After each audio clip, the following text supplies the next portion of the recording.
fandaharana atolotry ny fiangonana Jesosy mamonjy.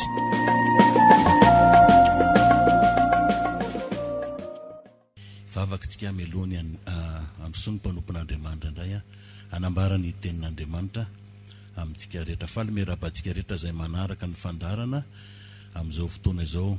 Matoky izay fa ataon'Andriamanitra fitaovana izao fotoana izao mba hitahina atsika rehetra ny tokantrano any aneresantsika ny filazantsara marina ny Jesosy Kristy ilay efa maty nefa velona mandrakizay. Izy famonjena maro ataon'ny tompany amin'ny alalan'izao fandaharana izao dia tondra famonjena ho anao sy ny ankonanao izao tenin'Andriamanitra izay hoentina n'izao vavakantsika rehetra tompoko. Dia mbola misaotra anao hatrany izay Andriamanitra renay tsara indrindra no ny fitiavanao lehibe ka afaka mbola mandre ny afatra avy aminao hatrany izay. Ianao dia Andriamanitra lehibe tsy manam-paharoa ary tsy misy Andriamanitra afa-tsy ianao eto amin'izao tontolo izao. Tsy voafetra ny herinao ary manakambara mandrakariva aminay ianao. Tsy voafetra koa izany tenin'Andriamanitra izany fa vaovao isamaraina, vaovao hatrany miteneny ianao aminay indray dia taio ny mpanomponao izay entinao fitaovana anambara izany fenoa ny fahasoavanao sy ny fanahinao dia amin'ny anaranao Jesosy avy any Nazareta misaotra Tompo. Haleloia, amen. Nandre ny tenin'Andriamanitsika rehetra tompoko.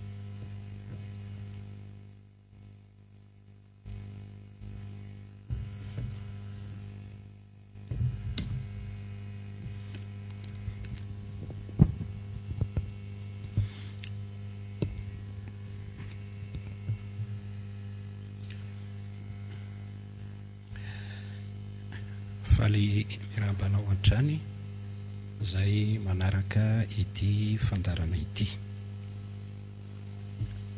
Ny tompony anomeanao fahitana fity amin'ny isan'andro. Ny tompo irina an-trany ampitombo ny fahalalanao ny tenin'Andriamanitra. Tonga eo amin'ny fianarana ny tenin'Andriamanitra isika izao. Anio isika dia hijery sy hiresaka teny iray indray ao amin'ireo teny fito izay nolazain'i Jesosy Kristy fonombona teo amin'ny hazo fijaliana teo amin'ilay avoana atao hoe Kalvari izy. Tiako ny mampatsiahy ny tsiraray avy izay manaraka hatrany ity fandarana ity.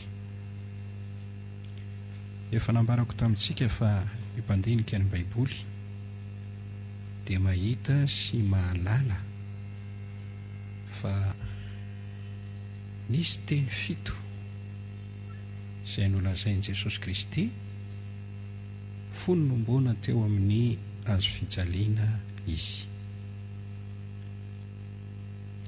Ity no iray amin'ireo teny fito ireo.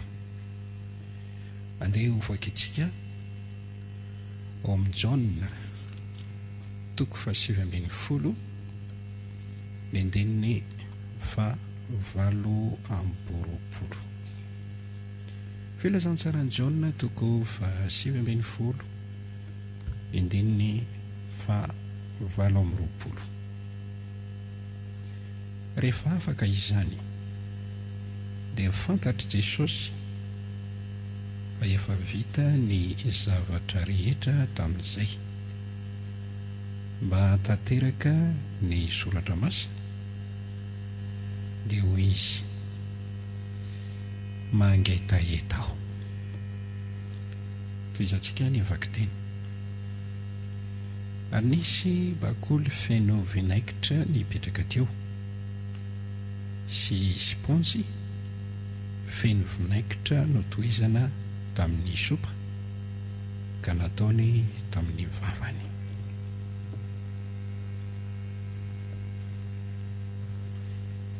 Hoy Jesosy Kristy eto manao hoe mangetaheta aho. Ry havana, inona moa no nomen'ny olona azy tamin'izay raha ny tena izy hoe mangetaheta aho? Raha mamaky isika ao amin'ny filazantsara ny Matthieu 7:20 dia mahita fa vinaikitra miaro afero no nomen'ny olona an Jesosy. Fa izao tsy nety nisotro izy. Ao Marka 10:12 ka hatramin'ny 17 dia milaza endrika hafa indray, divay miaro miora no nomenan'i Jesosy, fa tsy nety nisotro izy. Ary amin'ity Jaona 7:20 izay novakiana tamintsika ity ao amin'ny 7:20 dia vinaikitra no natolo nomenan'i Jesosy.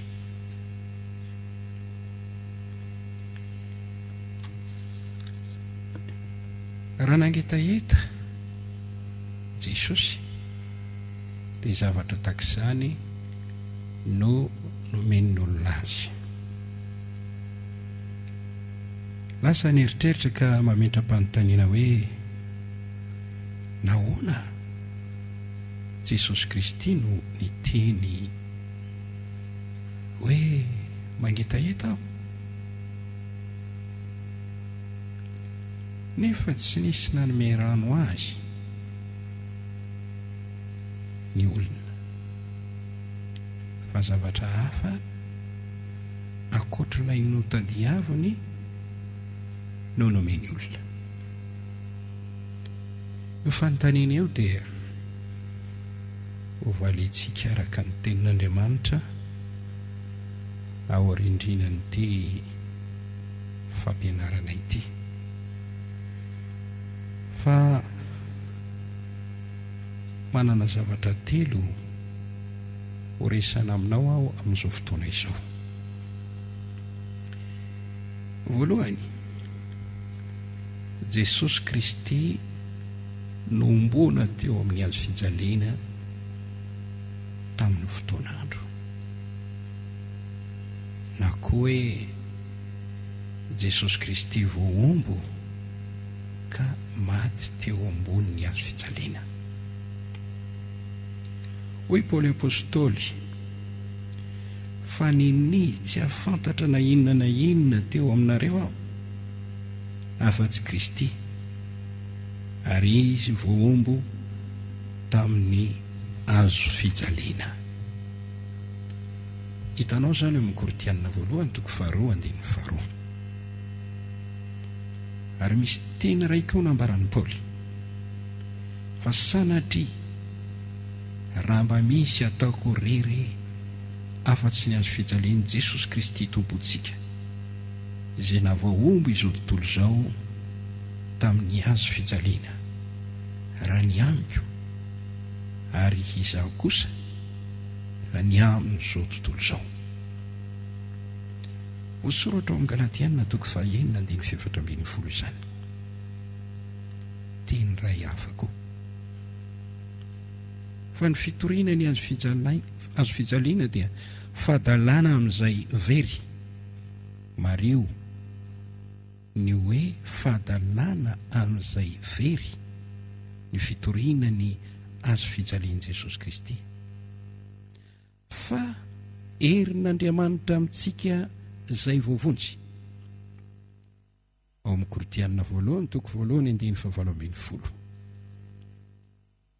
Mitodika amintsika olombavonjy aho, mitodika amintsika kristianina.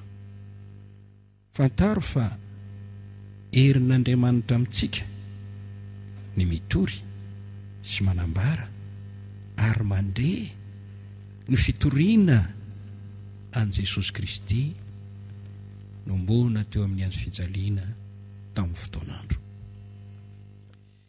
Ny tena kristianina marina, ny tena olon'ny Kristy marina, ny tena fiangonan'Andriamanitra marina, ny tena fiangonan'i Jesosy Kristy marina dia manao zava-dehibe ny azo fijalian'i Jesosy Kristy.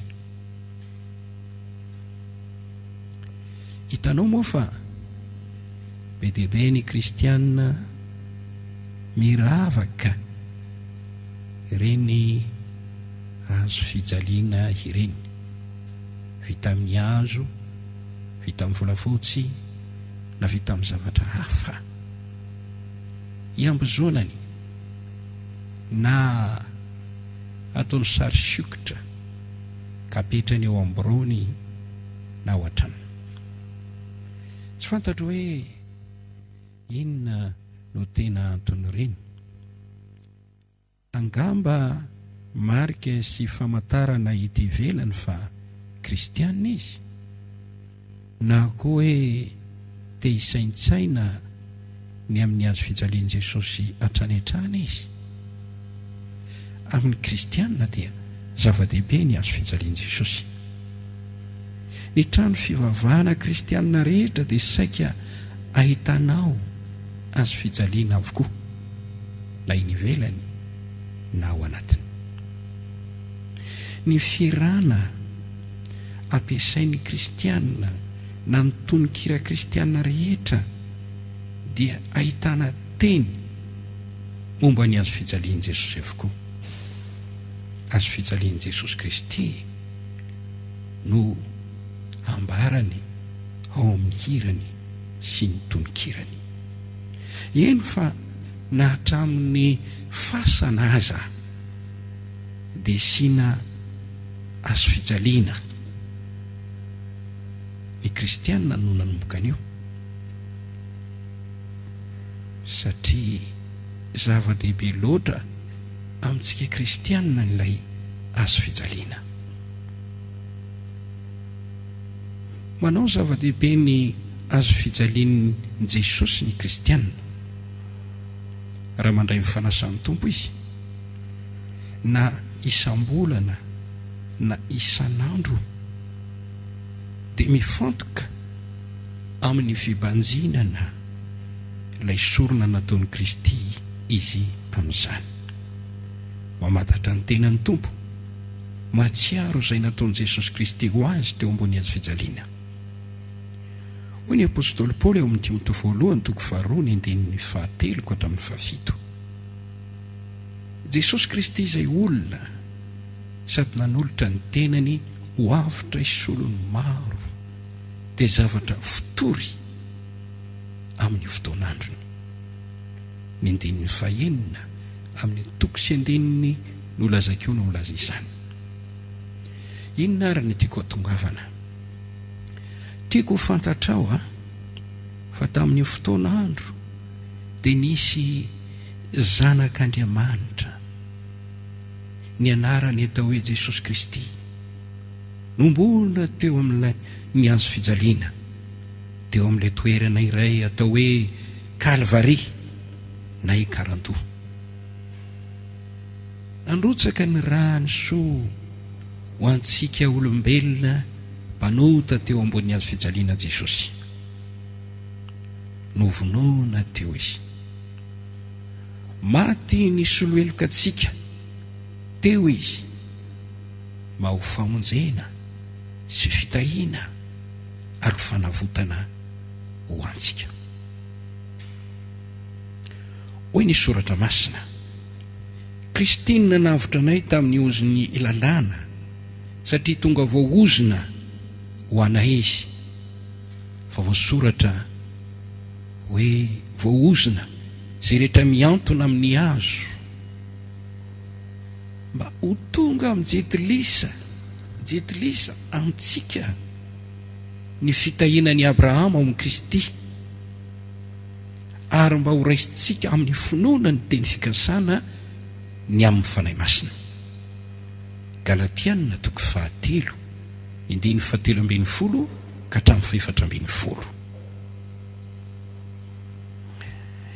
Ary eo amin'ny Koritianina 2 toko 9 ny indiny 7 eo hoy Paoly: fa fantatrareo ny fahasoavan'i Jesosy Kristy tompontsika, fa na dia nanan-karena aza izy dia nahatra satria nahoana no ny fitondrana ny azo fijaliana no ilay fijaliana teo amin'izany azo fijaliana izany.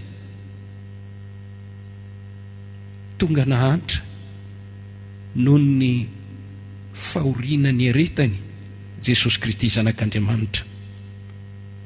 Averiko fa fantatrareo ny fahasoavan'i Jesosy Kristy tompontsika, na dia nanan-karena aza izy dia tonga nahatra noho ny aminareo, noho ny amiko, noho ny aminao, mba hampanan-karena anareo ny fantrany. Tena zava-dehibe amintsika loatra ny mandre ny amin'ny azo fijalian'i Jesosy. Raha afaka isika mba manao fizahana tany any Jerosalema, ka misy mitarika itsika hijery ilay toerana atao hoe Kalvari na Karandoa na Golgota, dia andeha eny isika. Ary dia hiteny amintsika ny mpanoro hoe ity no Kalvari, teto ny nanombohana an'i Jesosy ara-tantara, ary hitondra fisaintsainana eo amin'ny fiainantsika sy fampahirizana izany. Jesosy Kristy dia nombohana tamin'ny azo fijaliana. Nanolo-tena ho antsika teo ambony azo fijaliana izy, nanolo-traina ho antsika teo ambony azo fijaliana izy, nanome ny porofo ny fitiavan'Andriamanitra izy, nanome porofo ny fitiavany antsika. Nampita hafatra izy hoe tianao Andriamanitra, Jesosy koa tianao. Jaona 7:20 no tiavan'Andriamanitra indrindra zao tontolo izao nomeny ny zanany latokana mba tsy ho very izay rehetra meno azy fa nanana firana mandrakizay. Ary eo amin'ny Romanina 5:9 ka hatramin'ny 10, fony mbola tsy manan-kery isika dia maty Kristy tamin'ny fotoan'andro hamonjy antsika. Izany no voasoratra ao amin'ny Romanina 5:9 dia miteny toy izao: fa Andriamanitra nampiseho ny fitiavany antsika, fa fony mbola mpanota isika dia maty ho antsika Kristy. Ao amin'ny Jaona 1 dia misy teny toy izao izay mampibaribary ny fitiavan'Andriamanitra, araka ny hitantsika ao amin'ny Jaona 1:4 ny andininy 7 ka hatramin'ny 10. Izao no nanehoana ny fitiavan'Andriamanitra antsika, satria Andriamanitra naniraka ny zanany lahatokana tamin'izao tontolo izao mba hahavelona antsika amin'ny alalany. Izao no fitiavana, tsy nitiavantsika an'Andriamanitra fa nitiavany antsika ka nirahany ny zanany ho fanatitra fampinoana-patezerana noho ny fahotantsika.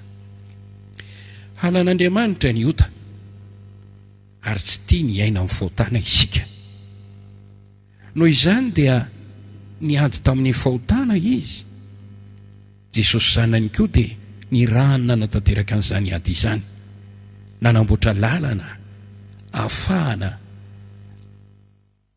hitondra fanavotana antsika ho afaka amin'ny fahotana Andriamanitra. Jesosy koa dia nanak'izany. Izany no antony nahafatesan'i Jesosy teo amin'ny azo fijaliana. Tsy tian'Andriamanitra ho any amin'ny fahaverezana isika olombelona ka nosakaniny ny dia antsika tsy ho any amin'izany fahaverezana izany. Tsy tian'Andriamanitra ho babon'ny Satana sy ny devoly isika ka nofanany teo ambony azo fijaliana ny herin'ny Satana, notoritorony teo mihitsy, nopotipoteny teo mihitsy. Izany no zava-kendren'Andriamanitra raha nanomeny izany no fato teo ambony azo fijaliana izy. Izany no zava-kendren'i Jesosy raha nanaiky ho fato teo ambony azo fijaliana izy. Ao amin'ny Kolosiana 2:2 fa 4:20 sy ny 5:10 manamarina izany. Ary ny fanambarana toko 2:20 dia milaza ny amin'ny rahan'i Jesosy hoe izy ireo dia narisy azy noho ny zanak'ondry sy ny teny filazana azy ary tsy nakamy amin'ny intsony na dia ho faty azy. I rahan'i Jesosy izay nalatsany sy narotsany teo ambony hazo fijaliana dia fitaovana iray mahery vaika andresintsika ny devoly. Hebreo 2:4 ka hatramin'ny 5:10 Kristy Jesosy dia nandray tena no famandrà mba handringanany le manana ny herin'ny fahafatesana amin'ny fahafatesana dia ny devoly.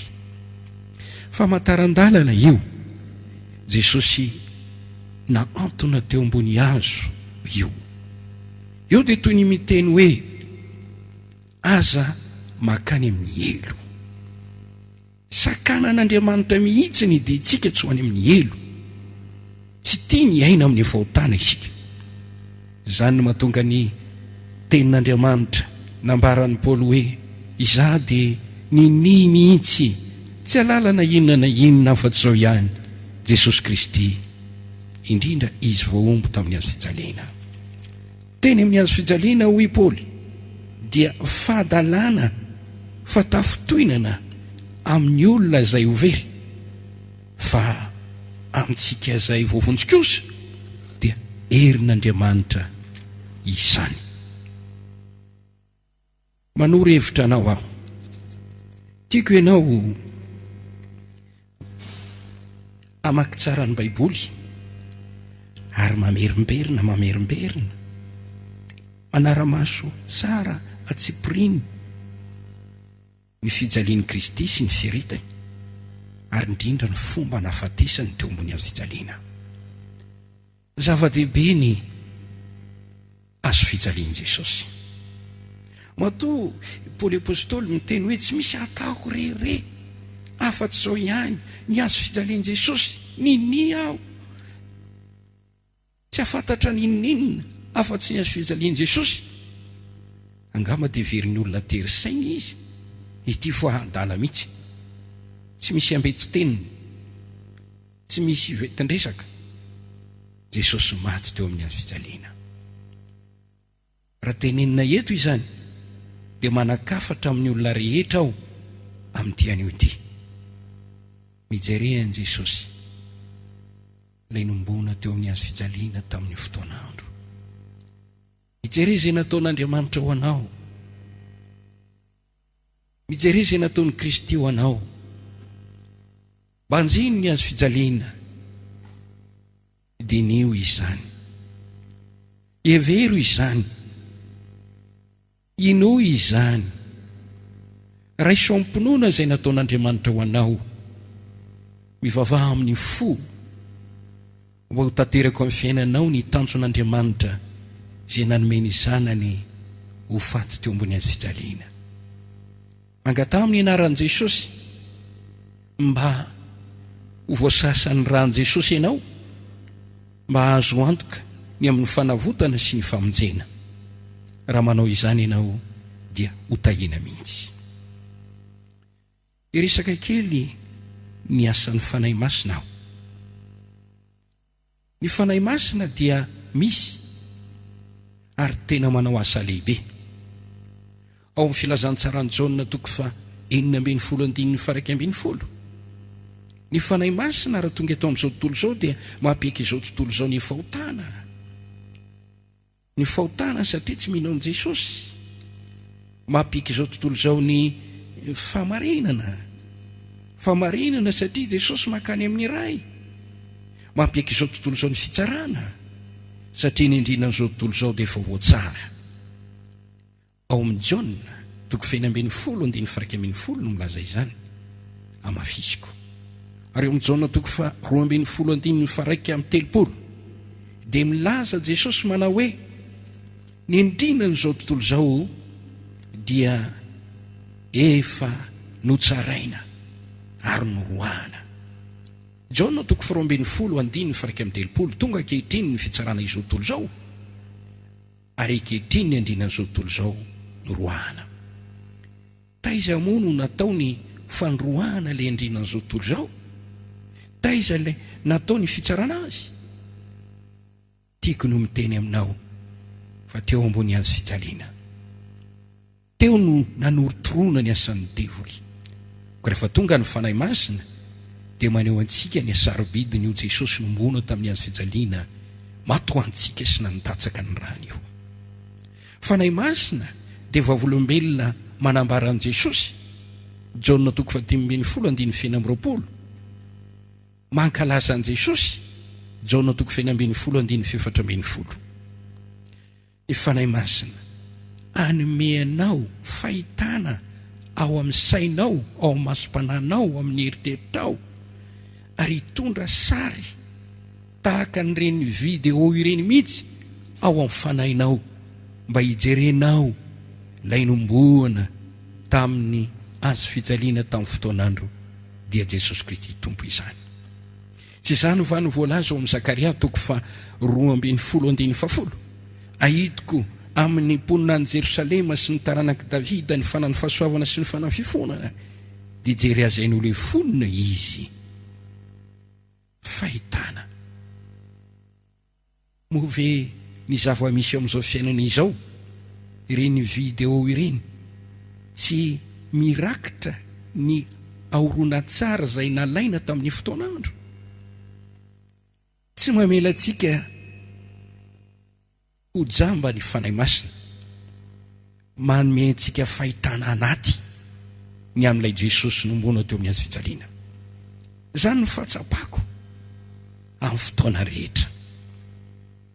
Ary fomba entin'Andriamanitra manamboatra ny foko isan'andro ho malefaka, fomba entin'Andriamanitra mandresy lahatra aminy amin'ny fitiavany, ampahirizana ny finoako, ny fikirako amin'ny tompo, ny feritreretana toy ny mahita fahitana ilay Jesosy nombona teo amin'ny azy fijaliana tamin'ny fotoanandro.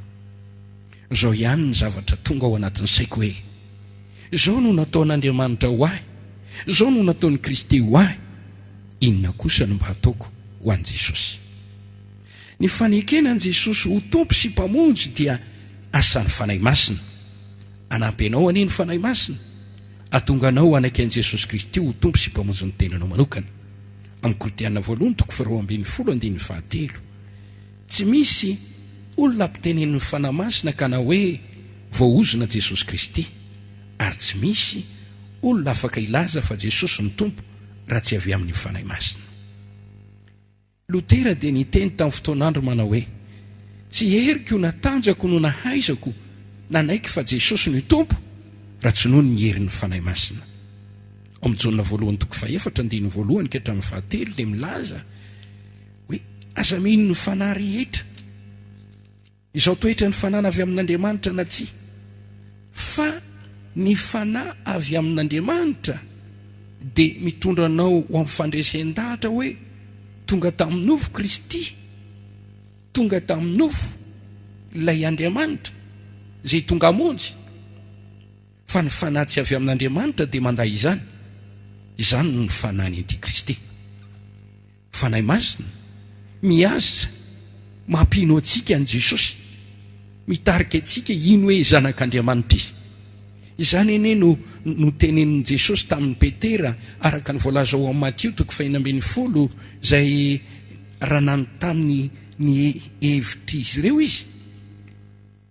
Ianareo manao ahoe ho iza? Dia namaly Simonao Petera ka nanao hoe ianao ny Kristy zanak'Andriamanitra velona. Dia namaly Jesosy ka nanao taminy hoe sambatra ianao ry Simona Barjona, fa tsy mba no famandrano nanehoanao izany fa ny raiko izay any an-danitra. Matthieu 5:20 ny andininy 17. Zany tenenako anao aminao hoe tena mila ny fanahy masina ianao ary tokony hivavaka mba hokasihan'ny fanahy masina. Ny fifohazam-panahy toa misy dia asan'ny fanahy masina izay midina manome aina ny fanahy maty, fahasoavana ireo fanahin'ny olona, ary izany fahasoavana izany izay entin'ny fanahy masina mampiety ny avinaviny olona, mandrodana ny tsy finoana ka mampino azy ilay fitiavan'Andriamanitra izay nasehon'Andriamanitra tamin'ny alalan'i Jesosy Kristy. mampino azy ny fitiavan'i Jesosy Kristy izay nasehon'i Kristy tamin'ny nanekeny nomboana teo amin'ny azo fijaliana. Oka ny mpivavaka rehetra ho amin'ny asa famonjena fanahy angataka mba andraisan'ny fanahy masina an-tanana ny asa fitoriana fanambarana an' Jesosy, mba ahita fahitanam-panahy ny olona ilay zava-dehibe nataon'Andriamanitra ho azy tamin'ny fotoan'andro Jesosy Kristy maty nombona teo amin'ny azo fijaliana nandrotsaka ny rahany. Mivavaka amin'Andriamanitra aho mba ho tonga amin'ny finoana an'i Kristy ane izay rehetra mandre ankehitriny. Tiako ho tonga amin'ny finoana ianao, finoana ny herin'Andriamanitra, finoana an' Jesosy Kristy maty voaombo teo amin'ny azo fijaliana tamin'ny fotoan'andro ho famonjena sy fanavotana. Izay no teboka voalohany. Fa hiditra eo amin'ny teboka faharoa isika. Eo amin'ny Jaona 7:20 dia voalaza eo fa niteny Jesosy hoe mangetaheta aho. Mangetaheta aho izy. Nahoana izy no niteny izany? Omeko anao ny valiny. No ny maha-olona azy satria nitafy nofo sy ra izy. Ny etaeta fitiavana te hisotro rano dia zavatra ara-dalàna eo amin'ny olombelona. Jesosy eneka tena nitafy nofo mihitsy araka ny voalaza ao amin'ny Hebreo 4:14-15, Filipiana 4:5-9 hitanao ao izany. Jesosy koa dia nangetaheta satria mahay ny afo ny fijaliana, afo ny fahoriana, afo ny fangiry firiana izay niatra taminy raha nombona teo amin'ny azo fijaliana izy. Ala io saretsaina hoe vatan'olombelona no fatsiana ny tongotra aman-tanany teo ambony azo fijaliana, teo anelanelan'ny lanitra sy ny tany. Fantsika no mitondra ny vesatra Jesosy na ny lanjany. Tena nijaly izy, tena ory izy, tena fadiranovana izy, tondra ny fangiry firiana izy. Izany dia fanampiny fotsiny ireo zavatra nahatra taminy talohany nanomboana azy, tahaka ny totondry, tamaina, fikapohana. Tahaka ny afo nandoro ny fiainan' Jesosy izany ka nahatonga azy ny teny hoe mangetaheta aho. Ny Baiboly koa dia miresaka amintsika fa Andriamanitra izay tezitra noho ny fahotan'ny zanak'olombelona dia nahita fa Jesosy Kristy dia nanao sorona ny tenany ho fanatitra fampinoana patezerana. Ao amin'ny Jaona 1:2 no miresaka io, ary Jaona 1:4-5 Romanina 3:7-9 ary eo amin'ny Isaia 3:7-9 samy nivily isika fa nahatra an' Jehova taminy avokoa ny fivolian-dalantsika. 2:12 amin'ny Isaia 3:7 natao isan'ny mpanota izy. Afo mahamay nandoro an' Jesosy izany. Izany fatezeran'Andriamanitra nahatra taminy izany. Tsy noho ny amin'ny loatra fa noho ny amiko, noho ny aminao, noho ny taranak'olombelona rehetra izay nanota ka napatezitra an'Andriamanitra. May ny afo ny fatezeran'Andriamanitra Jesosy ka niteny hoe mangetaheta aho. Hitantsika ihany koa fa raha niantona teo ambony azo fijaliana izy dia niady tamin'ny fahotana, niadina nohatra ny ota hatramin'ny fandatsan-drahy. Hebreo 12 ny ndininy faharoa ka hatramin'ny faefatra. Ny ady tamin'ny devoly sy satana, ny fanapahan'ny devoly sy ny herin'ny devoly teo izy. Kolosianina toko faharoa ny andiny fefatra ambin'ny folo fa 10 ary eo amin'ny Hebreo toko faharoa andiny fefatra ambin'ny folo ka hatramin'ny 10. Nafana ny ady, tena nangotrakotraka mihitsy. Natsiaro ny angetahetany tompo. Mahay no izany ady mangotraka izany. Manaraka, mahay ny afo ny elo izay nandoro azy ihany koa ny Jesosy. Satria eo amin'ny Isaia ka nambarako teo dia natao isan'ny mpanota izy. Isaia toko 7:15, ny andininy 12, ny andininy 1, nahatra taminy avokoa ny tambany faotantsika. Zany no itenenana hoe maty ny solo eloka atsika teo ambony azy fijaliana Jesosy. Izy no takalo. Isika no tokony ho maty teo. Isika no tokony ho mbona teo. Fa isika afaka, fa izy no mbona teo ho takalotsika. Ny elo dia natao ho an'ny mpanota tsy mibebaka sy mifikitra amin'ny fahotana. Jereo ireto tenin'Andriamanitra ireto ka dinio sy avero ao amin'ny Kortianina faharoa atoko 5 andiny 120 dia misy an'izao teny izao: izay tsy nalala ota dia efa nataony ota ho antsika. Mario, nataony ota ho antsika mba ho tonga fahamarinan'Andriamanitra ao aminy kosa isika. Tsy nalala ota Jesosy, nefa nataony fahotany olombelona ho ota ho antsika. Ao amin'ny Romanina toko 5, mahita teny ianao ary gaga ianao mahita nyity teny ity, ny andininy 2, ny andininy 7. Fa ny lalàny fananaina izay ao amin'ny Kristy Jesosy no nanafaka tamin'ny lalàny fahotana sy ny fahafatesana, fa izay tsy hainy lalàna natao satria nofo no nalemy azy. Andriamanitra dia naniraka ny zanany naka ny endriky ny nofo ota. Mario izay, sy ho amin'ny ota ka nanameloka ny ota tao amin'ny nofo. May ny etaeta Jesosy satria nitondra ny ozo ny elo tahaka ny tany amin'ny elo mihitsy ny tenany raha ny antona teo ambony azy fijaliana izy. Petera 1:2 dia miteny hoe nitondra ny fahotantsika tamin'ny tenany teo amin'ny azy fijaliana izy. Nisolo atsika teo izy, vaozona nisolo atsika teo izy, nafoin'Andriamanitra no ny amintsika teo izy, narina no ny amintsika teo izy. Tsarovy izao famarinana izao. Ny elo dia misy afo mirehatra, mahay mandoro, ary ny ofana any amin'ny elo dia mangetaeta, mitady rano fa tsy mahita rano, ary tsy mahazo izay zavatra ilainy.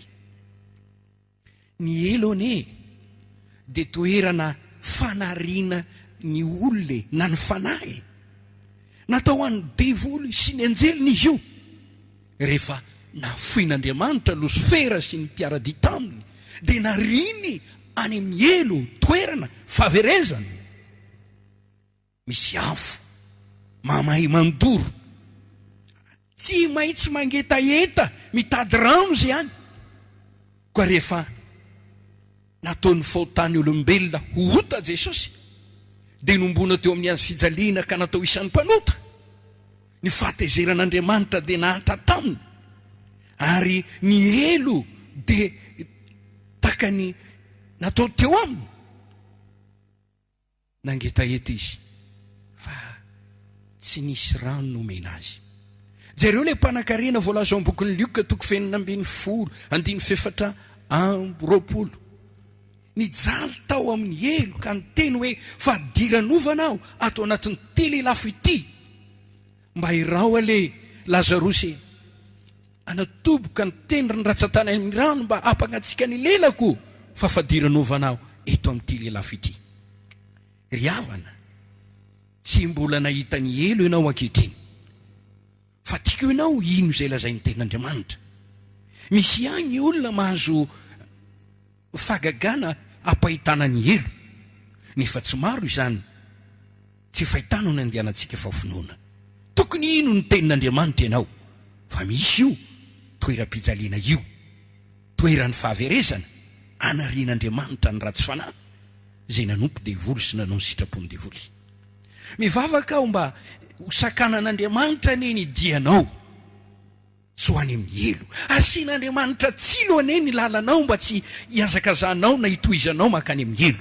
Raha velona koa aho i Jehovah Andriamanitra tsy sitrako ny afatesany ratsy fanahy fa ny elan'ny ratsy fanahy amin'ny lalany mba ho velona izy. Mialahy amin'ny lalan-dratsonareo fa nahoana moa ianareo no teo faty. Ezekiela 3:7-8 no milazan'izany. Ary ho Petera 2:7-7 Andriamanitra tsy mahela ny teny fikasany arak'izay taon'ny sasany fahelany fa maro-po amintsika izy tsisy tiany ho very na diray aza fa tiany tonga amin'ny fibebahana izy rehetra. Manakana ny dianao tsy ho any amin'ny fahaverezana ny Andriamanitra ary tsy tiany ho any anie ianao zany mahatonga azy mampaharitra ny famindram-pony sy ny fandeferany aminao. Mitandrema aza manao an'Andriamanitra tsy misy saingy tsy taterana vetivety ny famalina ny ratsy atao dia mikiry ny olona amin'ny fanaovan-dratsika amin'ny teny hoe aiza izay fitsaran'Andriamanitra aiza tsy misy zany tsy misy zany fahatezeran'Andriamanitra izany tiako no miteny aminao andraso kely nefa tsy tiako ianao hiandry an'izay fotoana izay. Raha vao mikipo ny masonao ka miala amin'ny tena benao ny fanahinao, raha tsy mbola nibebaka, tsy mbola nandray an'i Kristy ho tompo sy mpamonjy ny fiainanao manokana ianao dia hosotominy devoly any amin'ny elo anao. Ankehitriny fantaro tsara nanao fanakanana ny ten'olombelona tsy ho any amin'ny elo Andriamanitra. Zany no nanomezany an'i Jesosy teo ambony azy fijaliana, zanany malalany, latokany, nafoiny, zanak'ondrin'Andriamanitra tsy misy kilema, foiny ho faty taka ny fahafatesany mpanota. Ary raha niantona teo dia niteny hoe mangetaeta aho i Jesosy.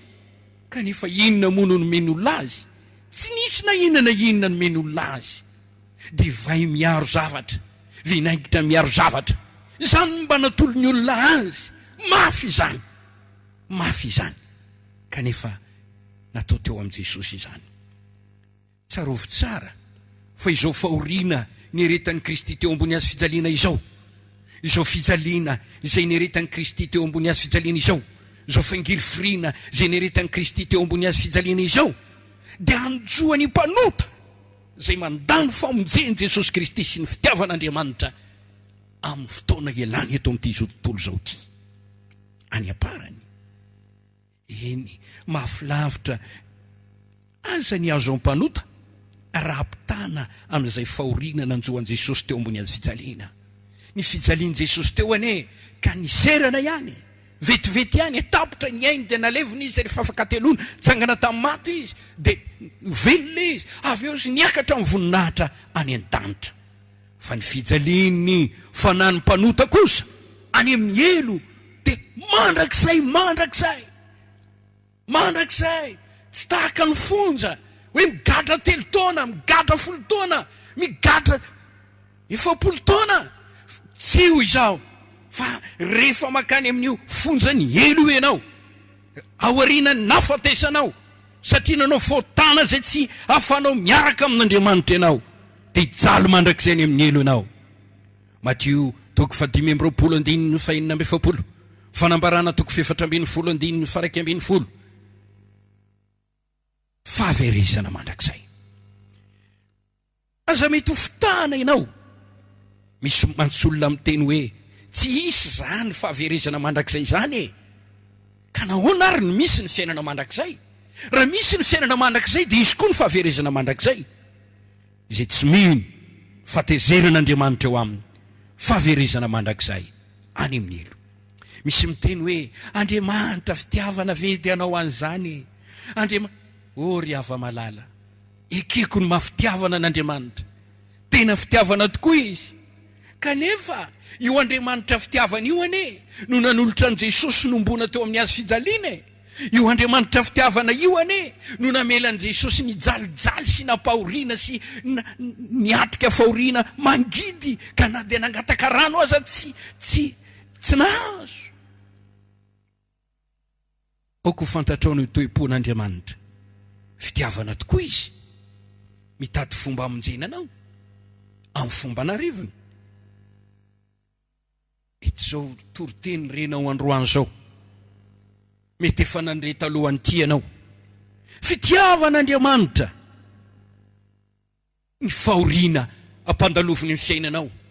Tiany ianao vavaka anakapo ianao, tiany hianatra ny didiny ianao, kanefa ianao tsy mety mitodika, ianao tsy mety mibebaka. Mbola tianao tohizana ihany ny lalanao amin'ny fahotanao.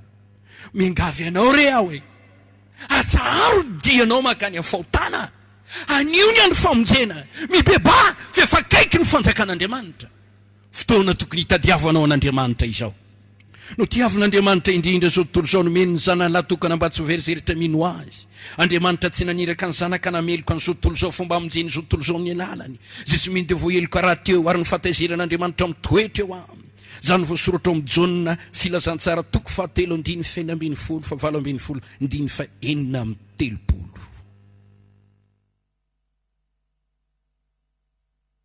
Tsy zavatra mora no hiatra amin'izay manao tsinitsinina ny famonjen'Andriamanitra, manosika toy ny tsy mila lay fitiavan'Andriamanitra. Vakeo amin'ny Hebreo toko 10:9-20 Andriamanitra tsara ny olony, zava-matahotra ny azon'ny tanan'Andriamanitra velony. Tesalonianina 2 toko 1:7-5 isy famalina ny mpanota amin'ny afo mitedadeda. Galatiana toko 1:5-5 Andriamanitra tsy azo azoazina zay fafony olona tsy maintsy nzainy. Mateo toko 2:1-12 fa valy tsy mety anjakatoko, afatoro ny tongotra matana eny atsy-paso any ivelany, any amin'ny fitomanina, any amin'ny fikotroana evy. Hebreo toko 2:1-7 atao ahoana ny fandositra ny valim-pohotana raha tsy mandray izao famonjena izao. Mitona anao aho, andinika ianao ny fankalahan'Andriamanitra ny fahotana, ny fomba nentiny ady tamin'izany, ny fitiavan'Andriamanitra anao mba hovonjena. Izany no antony nanombohana an' Jesosy Kristy teo ambony hazo fijaliana tamin'ny fotoan'andro. Tsy misy famonram-po mandrakizay ho an'ireo nandany famonjeny Jesosy teto ambonin'ny tany raha ny fikitra tamin'izany fahotana izany izy. Fantatsika tsara fa anjely tsara ny Losifera sy ireo mpiarady taminy. Fa rehefa nanao adalana, nanohatra ny sitrapon'Andriamanitra dia nomanin'Andriamanitra ny elo any izy ireo, tsisy fanantenana ny famonjena. Fa misaotra an'Andriamanitra isika taranaka Adama sy Eva. Raha nisy ny falavona dia misy ny fananganana, fanarenana, fanavotana, famonjena amin'ny alalan'i Jesosy Kristy tompontsika. Hiditra eo amin'ny teboka 7 aho. Jaona toko 7:17 nangetaheta Jesosy Kristy. Nangetaheta izy, mangetaheta. Fa tsy nisy ny haino azy. Ny teny izy hoe mangetaheta aho, tsy nisy ny hevitra azy. Ny teny izy hoe mangetaheta aho, tsy misy namaly ny faniriany. Hoy isika hoe, fa nahoana no natao toy izany izy? Fa nanino izy tsy nomena rano? Mba ratsy fanahy ireo olona ireo. Raha izany ho velona tamin'izany dia mba hananome rano azy aho. Tena ratsy fanahy tokoa ireo olona ireo. Marina ny filazantsika. Tena marina.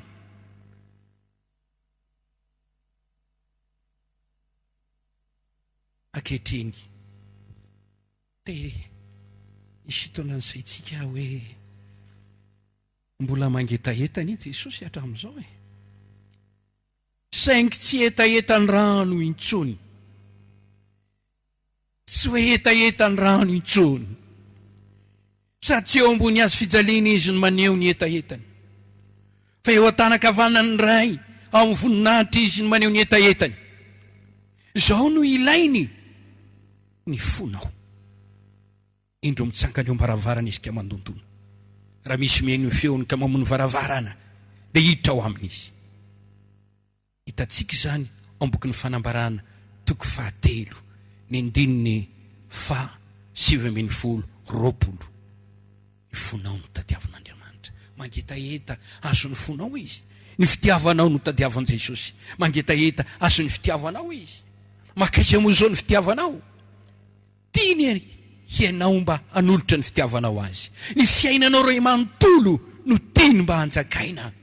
Izany mahatonga ny teny hoe atolory ny tenanao, momba ny tenanao. Romanina toko 1:7. Romanina toko 12:1. Ianao tiany anaiky hiaraka vaomba aminy taka amin'ny Paoly ny teny hoe miaraka vaomba amin'ny Kristy amin'ny azy fijaliana.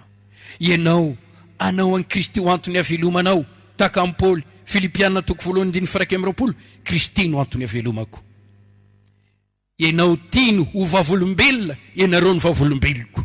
Asa menatra ny vavolombelon'ny tompontsika. Hoy ny apôstôly Paoly, Timoty 2:7-7. Asan'ny apôstôly toko 1:7. Azo herinareo. Tian'Andriamanitra ho velona ho an'i Jesosy isika. Kortianina 2:4-7. Tiany Jesosy hiasa ho azy isika. Be ny vokatra fanimpiasany vitsy. Tady piasa izy. Itory ny teniny, ijoro vavolombelona. Tiany Jesosy hirehetra ho azy isika. Luka toko 2:7-7. Tonga ny mpivainafo aty ambony tany aho. Inona moa ny riko rehefa mirehitra sady izany? Ianao tiany Jesosy hiaritra hiaraka aminy, anana ny faharetana. Raha mitandrina ny fahareta ny Kristy isika, dia rovana amin'ny andron'ny fakapana sy ny fizantoetra. Fanambarana toko 7:7. Romanina toko 9:7. Raha miara-miaritra amin'ny Kristy, iara-manamboninahitra aminy koa. Timoty 2:2-2:20. Raha miaritra miaraka aminy dia iara-manjaka aminy. Tiany Jesosy ianao hiaraka aminy, hiara-belona aminy, hiaraka aminy mandrakizay. Romanina toko 1:9. Ny toetrantsika taloha niaraka nombona taminy mba tsy hanompotsika ny ota. Izay niara-maty tamin'i Kristy dia hiara-belona aminy koa. Tiany Jesosy ianao anaraka ny diany, nitondra azy fijaliana ho fankatoavana ny sitrapon'Andriamanitra ho famonjena fanalona. Raha misy tanaraka ao i Jesosy, okizy andany tenany hitondra ny azy fijaliana isan'andro ka anaraka. Jesosy Kristy nanetry tena ka nakatohatra amin'ny fahafatesana. Voalaza izany amin'ny Filipianina toko 2:7-7. Ary Petera 1:2-1:20 nijaly izy ny fianarana ao antsika. Mangetaheta ny tompo, mangetaheta ny ahitanao mirehatra, mangetaheta izy. Te hita fiangonana ny aina famasinana izy. Te hita ny fiangonany fofombadany anana fahasarotam-piaro ny amin'ny famasinana, miaro tena tsy izy petipetina avy amin'izao tontolo izao. Mba ho raisiny ho an'ny tenany izany fiangonana malaza tsy misy petipetina izany. Manana hira maro isika izay tena mampisaina tokoa, izay mitarika itsika isaintsaina ny azo fijalian'i Kristy. Tsy misy fiangonana angamba araka ny eritreritro ka mbola fiangonana kristianina koa ka tsy manana an'izany hira izany. Mba saininao ange Jesosy tsy fantatrao, dia Jesosy tompo lehibe iraky ny rainy, matsy voaombo lay mpanavitra sy ny sisa. Mitaonanao ankehitriny mba hifantoka amin'ny azo fijalian'i Jesosy ianao. Mivavaha mba omen'Andriamanitra hery any ianao, ahafahanao manome fahafaham-po an'i Jesosy, ary anapa-kevitra sy isafidany ianao amin'ity anio ity mba hanome izay ilainy tompo hoe inona ny ilainy, inona ny mampangetaeta azy, inona no andrasany amiko. Eny, raha ny foko meko azy zany, raha ny tenako meko azy zany, raha hiasa ho azy voninao, raha hitory-teny ity aho tompo, manaiky anao amin'ny zavatra rehetra. Ianao efa nanolotra ny tenanao ho ahy, zava-dehibe ny nataonao ho ahy, mety aho ankehitriny hanolotra ny fiainako anao, ary amin'izao androko sisa izao dia homeko anjakanao ianao lay maty ny soa lelika. Hoy ny mpanao salamo manao hoe inona no valiko amin'ny Jehova no ny soa nataony tamiko. Andray ny kapoky ny fisaorana aho, kapoky ny famonjena, anefa ny vatiko amin'Andriamanitra aho. Ianao koa mba manaova toy izany. Tiako ianao raha nandreany ty toriteny ity, hibanjina ny azy fijaliany tompo, andoaliko potry ny azy fijaliana, amin'ny fibanjinana, amin'ny feritreretana, ilay nombony sy maty ho antsika tamin'ny fotoana andro teo amin'ny azy fijaliana, nandatsaka ny rano famelana ny elikotsika, ary avy teo maty ka nalefina nitsangana tamin'ny maty, niakatra velona ny an-danitra, eo amin'ny seza fiandrianana izy. Afaka manantona azy ianao, raha manantona azy ianao ka mivavaka hoe Jesosy io manaiky aho, na ho tompoko aho, manaiky ny asa fisolonao aho, tia ny foko, tia ny fiainako, raiso akanjaka aho, ary eto ny fanahako amin'ny fitiavana anao, misamiko vonjeo aho, ikasika anao Andriamanitra. Mianara mivavaka eny ao amin'ny tokantranonao manginginao, afaka miaraka mivavaka amin'ny ankonanao ianao zao, afaka mivavaka ianao alohany atoriny, eny mifoaza ka mivavaha, oka amitana ny fihavananao amin'Andriamanitra ianao, ka miteny hoe fiteo any amin'ny elo aho, misaotra Andriamanitra ao fa nisakananao ny diako, andeha amin'ny lalana andokafaka any an-danitra aho. Jesosy ny lalana sy fahamarinana, tsy misy makany amin'ny ray afa-tsy amin'ny lalany. Ivavaka isika.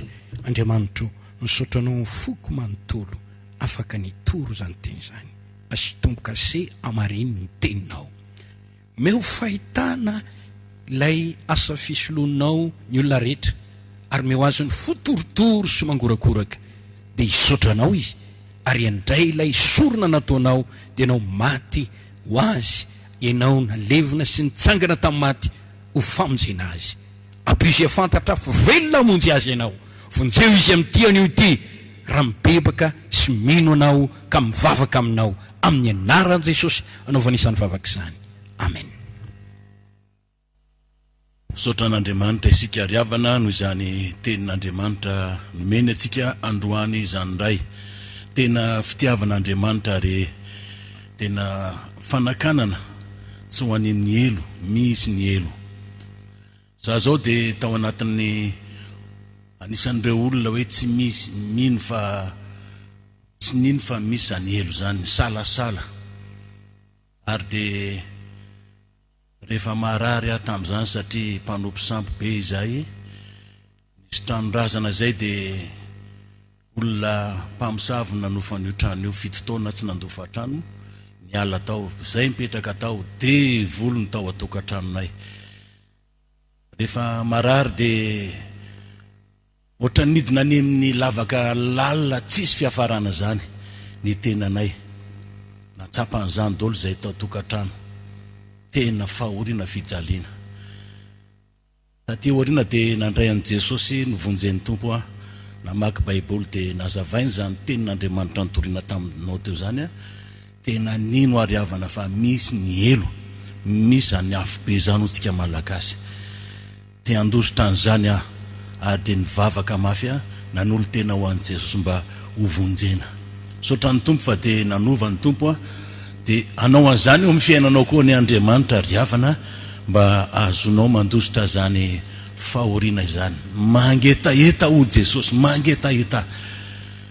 Dia maro be ny antony izay natonga an'i Jesosy laza an'izany, voalaza teo zany. Fa izao a, tsy tia ny angetaeta ny amin'ny elo aho, ary ianao io koa tsy tia ny angetaeta mandrakizay ny amin'ny elo any a, dia natolo ny fiainany teo amin'ny azo fijaliana. Voninahitra ho azy rehetra any, meteza ho vonjena, meteza anaraka ny tompo a, fa tsy hanenenany za manaraka ny Jesosy zany riavana. Dia hotain'Andriamanitra antsika zay ny fandarina teto, dia voninahitra ny eo an'Andriamanitra rery ihany. Halleluia, amen.